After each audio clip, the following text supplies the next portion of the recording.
Hadia Mwasiwa, KTN. Kwingine kwa mtazamaji, mabadiliko makubwa yanashuhudiwa katika kaunti ya Kiambu huku shule zikianza kukumbatia nishati ya miale ya jua.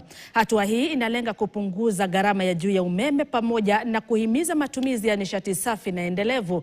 Mbunge wa Kiambu mjini Mashua Waithaka amesema kuwa mpango huo utapunguza mzigo wa kifedha kwa shule na kuwezesha rasilimali zaidi kuelekezwa kuboresha elimu. Alibainisha kuwa baadhi ya shule zilikuwa zikitumia hadi shilingi 25,000 kila mwezi kulipia ada ya umeme. Mkuu wa shule ya sekondari ya Ting'ang'a ameunga mkono mpango huo, akieleza kuwa utapunguza mzigo kwa walimu na wazazi ambao kwa muda mrefu wamekuwa wakihangaika kugharamia gharama ya nishati.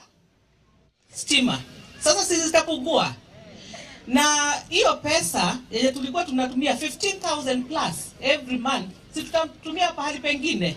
We are looking at each school saving 420,000 shillings a year.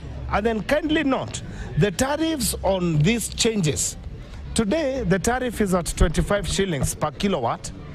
Next year, it will be 30 shillings per kilowatt. Last year, it was 20 shillings per kilowatt. So with the solar system, it remains constant for all the years to come, and we give warranties for those period of time. In recent times, we've had floodings in Kenya. About 2 years ago in Nairobi, we had a lot of flooding, and this is caused by the effects of the ecosystem. And when we use the solar, we correct the ecosystem.